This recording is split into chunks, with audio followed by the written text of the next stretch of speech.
So here we are, back again. I've done a few bits of scrim tape here and there in the loft, ready for plastering. We've had a few mishaps lately. My partner, she's due a baby in 2 months, but she's been in and out of hospital with various complications. She's actually there now. Everything's okay for the minute, but we thought she was going into premature labour last night. So basically, she's in hospital, she's being monitored. I need to get this room done before this baby comes, which I think is highly doubtful. I'm going to try and get some plaster into some of the joints, just prep it up, get some scrim tape on. I'm going to try and plaster on some of the beads. I just get the room to a state where it can be plastered. Unfortunately enough, in this room, there's lots of divides and smaller shaped walls, so what I'm thinking is, rather than commit to one big wall or whatnot, I'll do the smaller pieces. Then if I get called away quickly, hopefully there's less to finish off, you know? I can just get it done, let it dry, and fingers crossed, I don't know, I'm just trying to wing it really. One thing I would mention before I get going, we're in this lockdown period still. Things are opening up a bit now, but plaster's a bit hard to get hold of. I'm in a rush. I've got hard wall here. I got half a bag off my brother, big POUSE, so I'm actually going to use that to fill the joints. Now this isn't really recommended on plasterboard, it's more for solid surfaces like masonry. In any other time, I would get bonding plaster to do this. So here we got nothing fancy. I've just got my normal bucket, so I'm only using a little bit of water. I'm going to use my bucket trowel. Yeah, I'm going to put some of that in there. I'm just going to mix this by hand. It's only a small amount.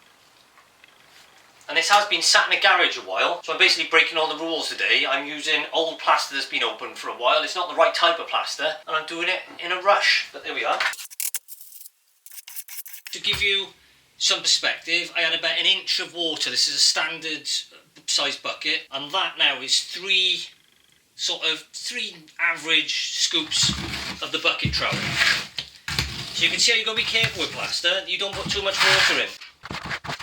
When you mix hard wall and bonding plaster, you do tend to find it's grainy. It's not smooth like the other plasters, because you can use this up to, I think it says on the bag, 11mm thick. And it's hot today, so I've got to be careful. The weather's not great.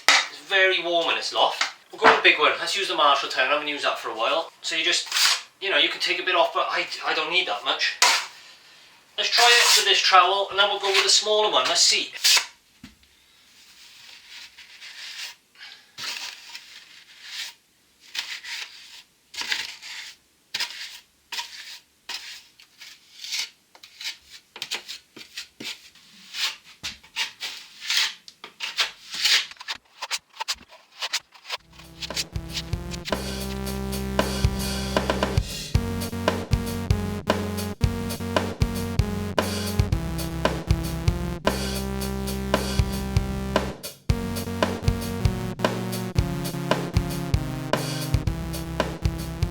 So I've done the prepping with the filling plaster. Slight change of plan as I was going along. Some of the angles were just too fiddly for the large trowel, so it was a lot quicker for me to use the filling knife. Went around, just filled any gaps, and the bits with the square plaster board, I didn't cut 45 tapers on all of it. Where I put it against the wall, with the roof is a little gap. To be honest with you, I could have scrim taped it and probably just filled it with the final skim coat plaster or multi-finish plaster that I'm going to use. That's the other thing, I'm not using board finish.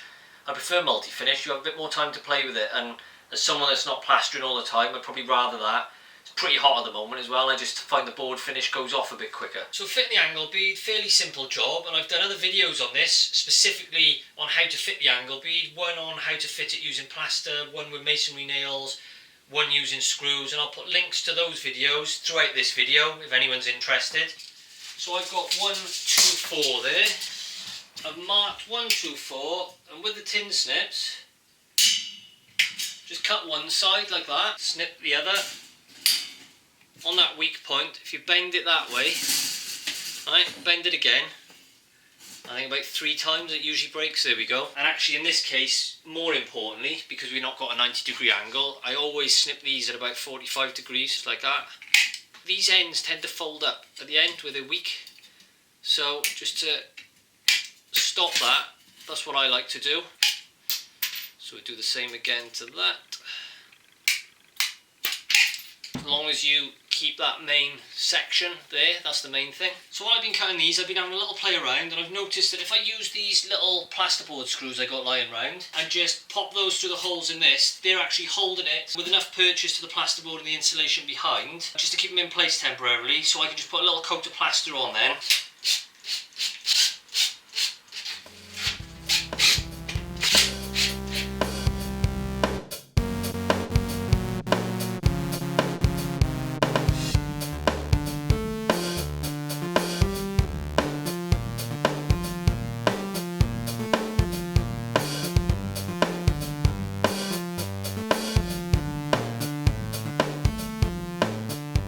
done all around the windows, done all around the window up there, patched up any gaps in the corners. Probably didn't need to do those, but I thought why not, may as well. A few bits and bobs around here I patched up, obviously the bit you saw me do earlier. I also put the little scratch coat on that as well before it went hard, just to give the final multi-finish something to adhere to. What I'm going to do now is go over the top with some plaster, just normal multi-finish plaster, so that's the finishing plaster effectively. I'm going to use that to bond the angle beads on. The ones I've already got on with screws, I'm going to leave a bit around the screw, and then I'm just going to remove the screw when the plaster goes off. So this is just multi-finish plaster. We're just going to get the bucket of water again. If you don't want it to go off too quick, use cold water. This has been knocking around a bit, so it's at room temperature. I'm only going to put a small bit of that in again. If I got too much here, I'll just start to plaster the reveals around the windows. It's a nice small little section that I can finish the plaster off, because we're in this lockdown and plaster is at a premium. Well, if you can get hold of it, then I don't intend on wasting any if I can help it.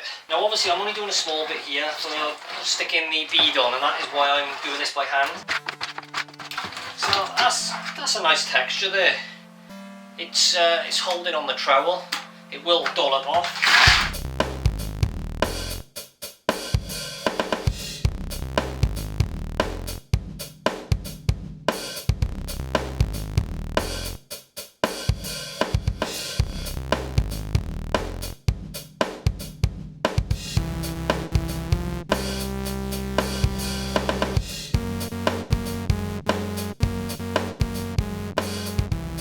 So on the corner of the dormer I've used a stop bead, same up there, so I tried to line that up. This one I put on with plaster. This one I put a couple of screws through. The plaster was going off. I tried sticking, I had a bit of a nightmare with that one. I put some multi-finish in there, and I've just sort of filled the gap a bit, rounded it up, so when I put the next coat on, I'm going to do another load on there and sort of try to round the top off once more before I go over the top. So this time I'm using the panel mixer. This is just like one of those multi-purpose paint ones. I don't do this all the time, so it does the job for me.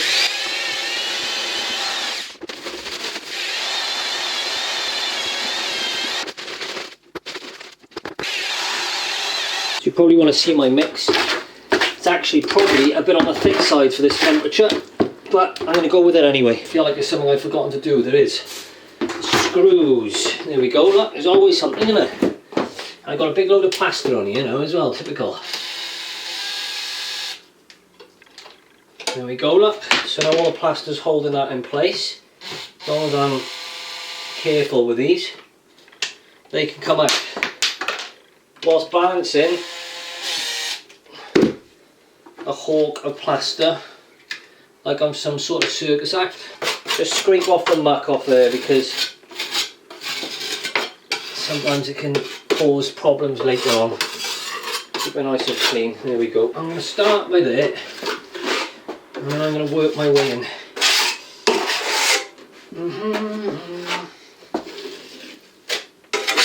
That me singing is like one of those nervous singing where you think, is this going to go wrong?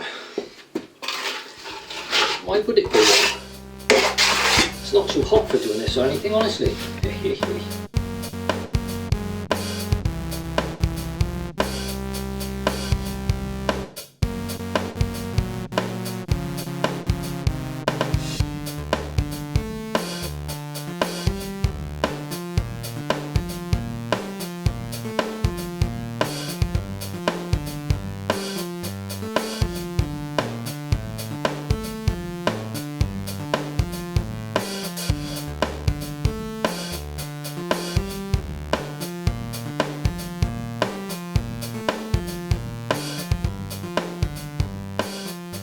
See, it's getting dark now. It's gone 9 o'clock. These walls, I don't know why, for whatever reason, they're taking quite a while to go off.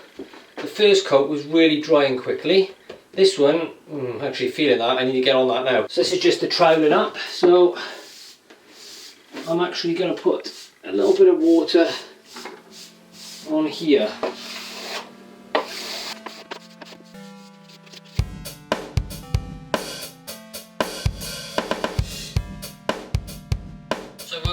Last night, I managed to get 2 of the reveals done of the one Velux window, and I got the cheeks of the dormer done. So there's the one there, still drying out where it's been a bit cold at night.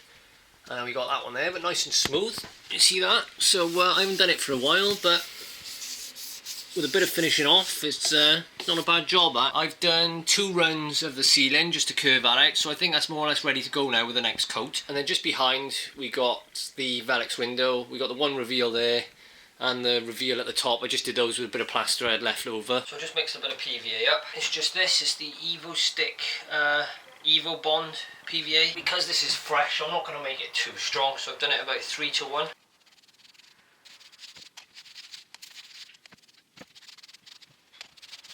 I'm just going to give the window frames a clean as well from yesterday. I'm just going to mix up some plaster again. I'm going to get it on. I'm going to stick this on the time lapse because I haven't got time to stop today. It's very warm. I think this is going to dry off pretty quick actually. So I'm just going to run through it, get on with it, and then we'll have a chat after that.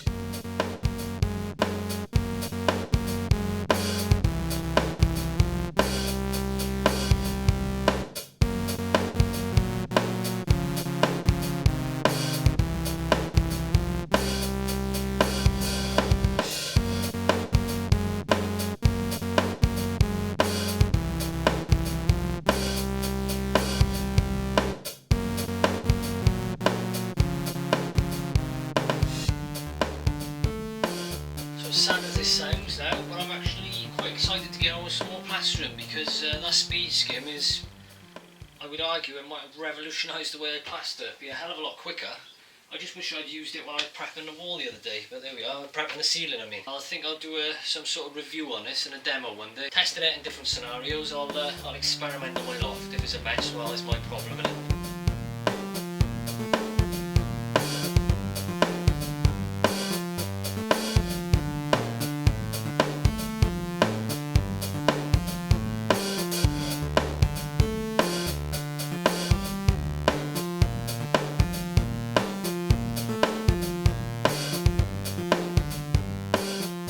It's been a few hours, you're thinking, what's that on his beard? It's a bit of plaster, and I can't get it off without tearing my hair out, so I'm going to have to leave that there, I'm sorry, and I'm going to have to soften it up after and pull it out. I just noticed it there, oh, there we go. Pulled the hair out with that. I just went back over with the second coat, did the same again, speed skim, worked brilliantly again. That's the second time I've used it now. I've done this bit of the ceiling, we got those nice angles there, we got the same matching angle going down there, so I was quite pleased with that in the end, how that worked out. Lovely curve up on the ceiling, got the cheeks of the dormers are done. I've done all the reveals around this window, so this ceiling here is ready to go. Moving around, the other thing I've done is that reveal there is what I've been doing. When I've been doing a run on a wall, any plaster I've got left, I've been tagged in a window reveal just to try and use up a bit of plaster and finish it off that way. Makes sense, then I'm not throwing any plaster away. Time for me to go and have a shower and we'll be back in the morning, no doubt. So I'm back. I was up at 3 AM. We had a few more issues in the hospital, but still no baby yet. So I'm still on standby, high alert. So today really, scrim tape, I'm going to mix up as much plaster as possible and I'm just going to push on.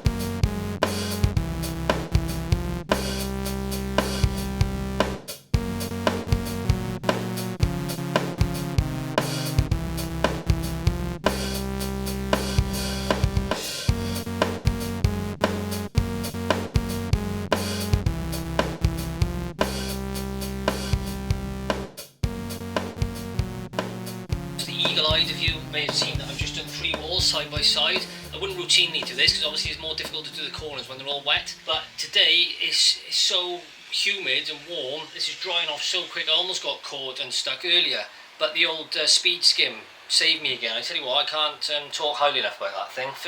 I say first time, it's the first sort of batch bit of plastering that I've ever done with the speed skim, and I'm genuinely really impressed. So like now over there, that's wet, I'm going to go over that with a speed skim now just to flatten it out. And it gives you so much more confidence, because right now it's drying out and normally I'd be panicking a bit thinking, oh, I've got to quickly get the trowel over that. But when you just use the long line, once it's done, you don't mind it going off a little bit, because if you're a bit longer coming back, you can bring it back to life a little bit.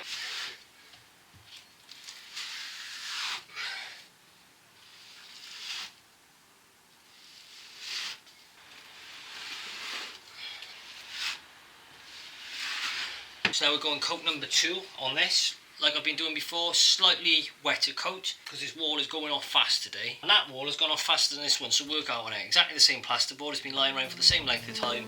That's just the way it goes sometimes.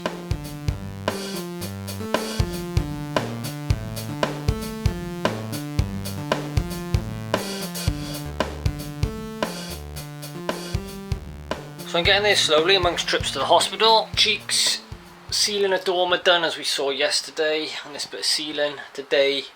So all I've managed to do really is this section along there. I've done this bit underneath, and then down there we've just done all those 3 sides. I've done 2 more reveals on this window, and I did the one on top of this window here by this Velux, like the windowsill, making use of the plaster.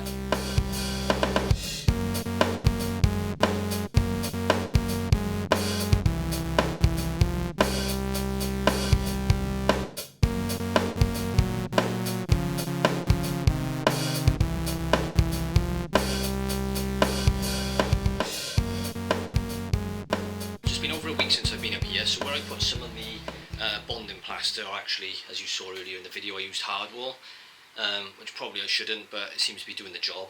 I'm just going to go over it with a mixture of 2:1 PVA, just to make sure that the absorption isn't too much on it. And I've also just been around with scrim tape, and now we're going to get on with this sealing.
Rather than plasterboard this side, because I've got the door frame, the door's going to go off there, to make it nice and neat and solid, is what I'm actually going to do is put another piece of timber across there, which will then go flush with this end wall here, and then I'll possibly put another piece of architrave just to start the wall off around the corner. And again, the only reason for that really, it's nice having the really slick plasterboard, but from my own experience, especially with having kids running around, even with the angle bead on the end, they always just ship it and whack it, always gets caught a corner like that. So I thought, you know what, if you put timber round there with some architrave, it's a bit more solid. If it ever gets really battered, you can always remove it in the future and put a new piece on. Or even easier with wood, you can just pop a bit of filler in it for every couple of years, sand it back and gloss back over it when you're decorating. So that's the only reason for that.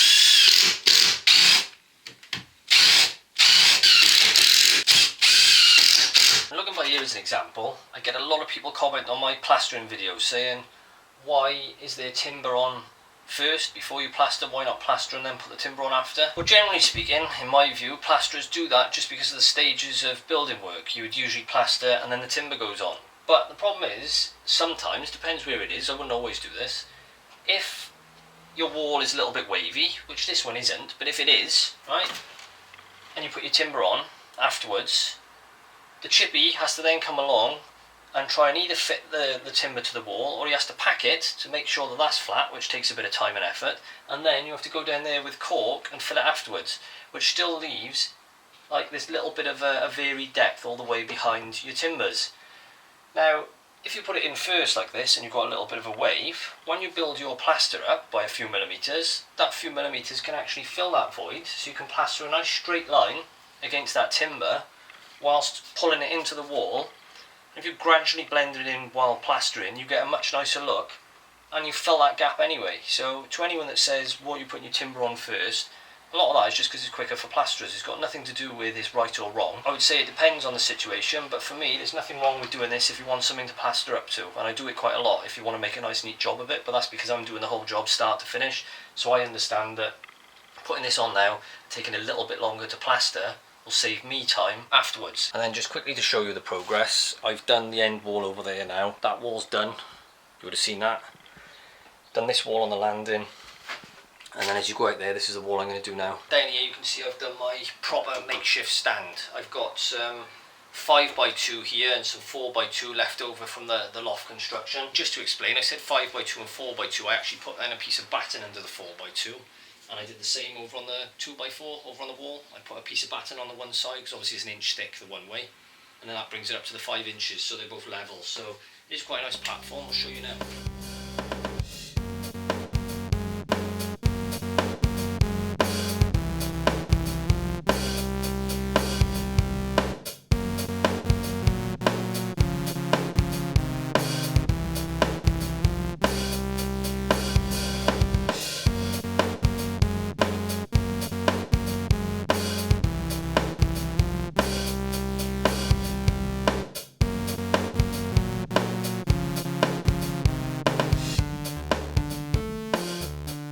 The next morning now, these walls are all done, nice and smooth. I'm going to do the ceiling today. To make this easier, I find, rather than plaster around these cables, I've just been taking the few spotlights that I've put in out. I'm using these Wago connectors, and I find these really useful just to put over the end, just to isolate the power. Tuck the cables up inside with these on, and then obviously put the light back on when you're finished, but it means then I can just go over it nice and smooth with the trowel. You push that button down like that, they will pop out, slide that in like that, make sure that's on. If you look at the back over there, I've got one hole which was in the wrong place. I've got insulation underneath it, so I've got something to put up against. So I'm going to put some plasterboard back in there now. I'm just going to put a blob of grab adhesive on the back of it, stick it up to the insulation, and once that's in place we'll go over it with some scrim tape before we plaster it, and I'll hold it in place fine. So I've got a bit of this no nonsense x8 or x8 hybrid sealant, and this is great for, well, basically if you're sticking something and you want to run your finger around and seal it with it as well, it does both. So I'm just going to use this on this bit of plasterboard here. This is a bit that I cut out when doing the downlights. I saved a few of these in case I did some wrong holes. This is seen better days. The nozzle's all full of sealant. I've had this knocking around for ages and it's still doing the job. I'm still using it, so I'm going to squeeze a bit of this on now. Get this up on the sealant. You can see there how filling that works fine. Just use the circle of plasterboard, stick it in with a bit of grab adhesive. I've sort of filled a little gap around the edge with a bit of the surplus sealant, and then just some scrim tape straight over the top like that, and that'll seal up no problem at all when you plaster it.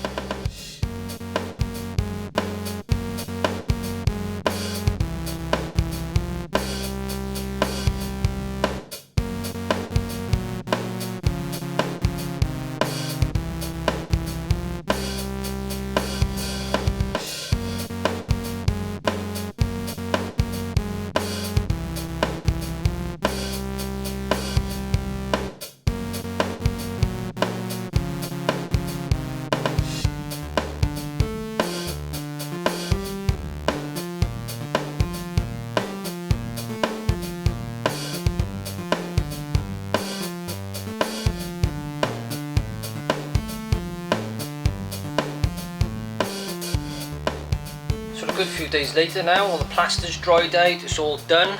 If you look around, ceiling all done, which you saw before. We got that wall down there, all done. Window reveals. Give you a quick 360 now. You can see the chimney breast needs doing. I'm going to render that and you'll be able to see that soon. Here's this rear dormer. Beautiful view today as well. Weather's perked up a lot. So that's the view I'll be having when I'm working from my desk editing my YouTube videos. This curved ceiling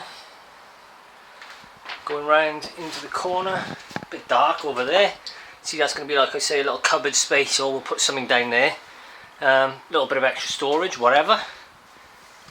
Then we got the landing area by there. We can see how I've sort of curved out the reveals there, and earlier on in one of the videos I probably showed you how the angle I sort of tapered it out, and it just throws the light out. And I've done it with all the Velux windows, so that there you get the light, and the same there, you get the light coming down that way. If you did it bang on at 90 degrees, you minimise the range of lights coming into the loft. And the same on this one up there. You can see what I mean. So for example, by there, the angle there, it means that the light will shine all the way down there, and it'll keep going almost to the other side of the loft, and then obviously you get the light from that window. Now if I turn this at 90 degrees with the rafters, there, your range of light would be straight down onto the floor, so you'd have this area here, wouldn't get the light from this side of the roof. So wherever you can with Velux windows, it's always worth doing that taper as shallow as you can, because you just cast that light into the room, makes such a difference. So here we can see that platform that I made previously. Well, I had to modify that slightly to be able to do this end wall. So if you remember, I had that piece of timber screwed into the stud work of that gable end. Obviously that had to come off for me to plaster that wall, so I lowered it down. I put some legs on it instead. I could have really done this from the beginning, to be honest, but you know what it's like, you change your mind as you go along. So I just put a diagonal brace on it to make it stable, so this is quite good actually. Nice little stand. You can stand on this, no problem. As you can see now, pretty stable that. So that's what I've been using. And then stood by here, you can see all my plaster work and plastered the wall, ceiling, this one. As you look down, what I did here, I had this bit that jutted out previously, so I put some scrim tape over the joint, but I only overhung it by a couple of mil, because obviously I wanted to blend it into the wall. I didn't want to be plastering over the wall on the landing, I need to paint that. And if you look, that's pretty good that. I blended that in nicely there, so it slopes down, out, and down into the old wall. If we look around here, you've got all the roof up in the, you know, up into the apex up there. Then over there, that's where I had to put that piece of timber I was standing on. It did take the top of the plasterboard off a bit, which is a bit of a nuisance, but not to worry. I'm going to put like a little windowsill on there, and I'll be caulking underneath there anyway, so we'll solve that, not a problem. And eventually here, we're obviously going to have a handrail down there with some spindles. I've left them off so I can paint all the walls. I'll probably put my stain or oil onto the spindles before I attach them.